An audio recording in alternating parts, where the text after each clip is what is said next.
Oke, assalamualaikum warahmatullahi wabarakatuh. Kita berjumpa lagi di pembelajaran home learning bersama Babang Pintar.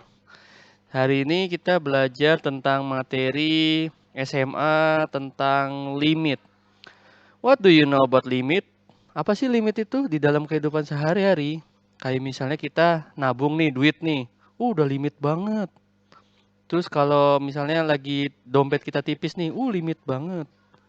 Itu kalau dalam kehidupan sehari-hari. Tapi kalau dalam matematika sebenarnya sama pengertiannya.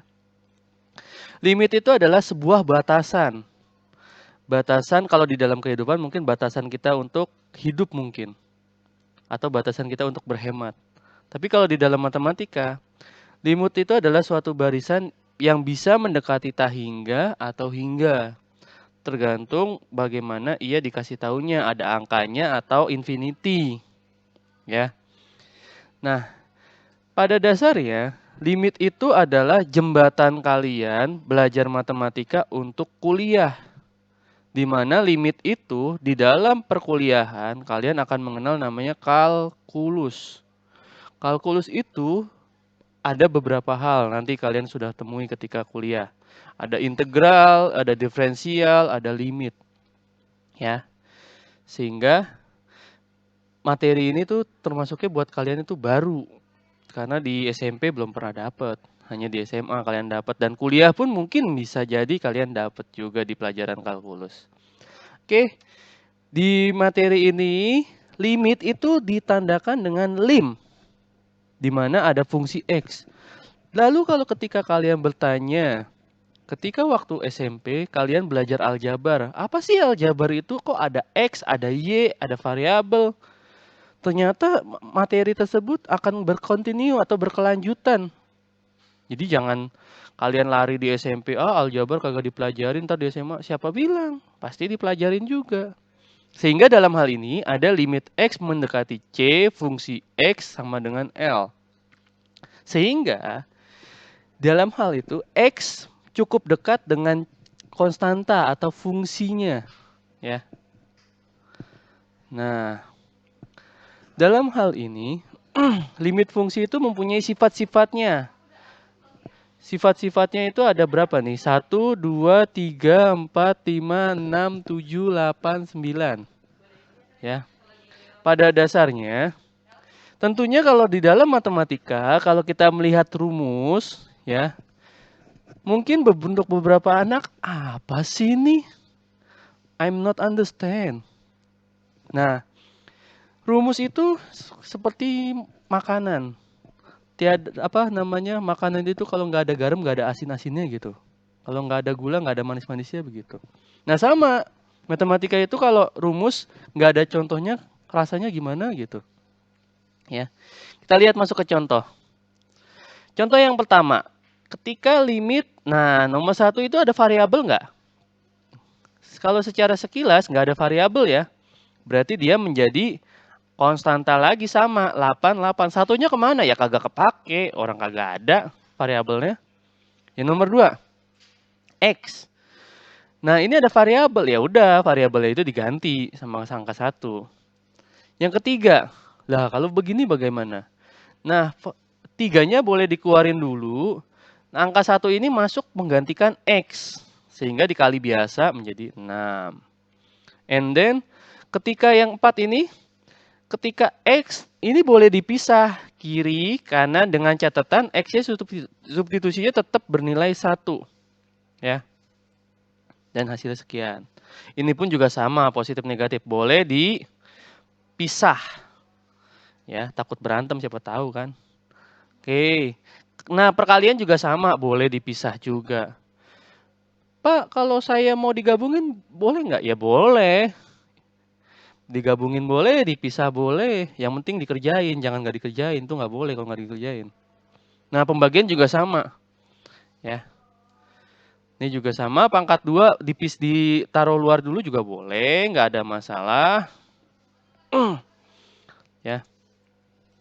Pada intinya, limit itu adalah tidak boleh bernilai 0. Itu kunci utamanya. Limit itu tidak boleh 0. dan tidak boleh tak hingga. Kecuali kalau kalian sudah rubah, nah baru hasilnya menghasilkan 0 ya udah. Cuman limit itu diusahakan sebisa mungkin tidak boleh 0. Nah, ketika ini masih tinggal dimasukin aja, disubstitusi model SD, model SMP, tinggal X-nya diganti, hasilnya seperti ini. And di dalam limit pemfaktoran ada yang tak tentu bentuknya, tak hingga, 0, tak hingga, min tak hingga, dan lainnya. Dalam hal ini, ketika limitnya ini masih tidak 0 per 0, masih hasilnya seperti ini, masih bisa dimasukin. Boleh difaktorkan, tinggal dicoret X min 3, X min 3, dan ini. Ini materi kelas 7 kalian temuin aljabar tentang pemfaktoran. Jadi jangan bilang matematika tidak berkelanjutan ya. Pada dasarnya matematika itu dalam kehidupan berguna. Nah, di materi turunan, di metode selanjutnya, ketika ini nih, ketika X-nya kita masukin 3. Sebenarnya kan simpel ya, 3 pangkat 2 kurang 9, 3 kurang 3. Jadinya 0 per 0. Nah, kan tadi di materi sebelumnya saya berkata, sebisa mungkin limit itu tidak boleh 0. Artinya limit itu kan batasan. Batasan berarti masih ada sisanya. Ya, nggak jadi 0. Sehingga X di sini bisa pakai cara pemfaktoran atau pakai cara turunan. Yang kemarin kalau kalian lihat di channelnya saya tuh di sebelumnya ada pembahasan itu. Tinggal kalian rubah turunan X pangkat 2 turunannya 2X, min 9 turunannya 0, X turunannya 1, min 3 jadi 0. Jadi seperti ini. Otomatis dia hasilnya nggak 0 kan? Nah yang ini 2X kuadrat turunannya jadi berapa? 4X, min 5 tetap turun, X 1. Karena kalau kalian masukin di sini, ini akan menghasilkan 0 per 0. Dan dari dalam limit, namanya limit kan batasan. Batasan itu kan dia masih ada sisanya. Namanya limit itu nggak sampai habis. Tidak ada namanya limit sampai 0. Limit itu batasan. Sehingga ketika dimasukkan, hasilnya seperti ini. Tidak menghasilkan 0 per 0. Nah, ketika diturunkan, nah misalnya ini kan kalau diturunkan kira-kira ya apa sih nih? Nah, ketika diturunkan nggak bisa, kita bisa kali faktor sekawan. Berarti kalau di sini negatif, sini plus per plus. Ini masuk lagi ke materinya SMP waktu kelas 1 kalian. Jadi walaupun kalian sudah SMA, tetap kalian belajar tentang materi SMP juga. Ya, hasilnya seperti ini. Lalu ada namanya limit tak hingga yang atas. Ketika kalian lihat rumusnya terlalu sulit, terlalu rumit, lihat bawahnya deh. Nah, lihat kalau atasnya lebih kecil daripada apa namanya? Ininya kita bikin infinity semua nih, X pangkat 3 infinity, infinity, infinity. Jadinya sisanya 4 per 5. Cukup fokus ke depannya aja. Fokus ke bagian depan. Ya. Nah ini juga sama.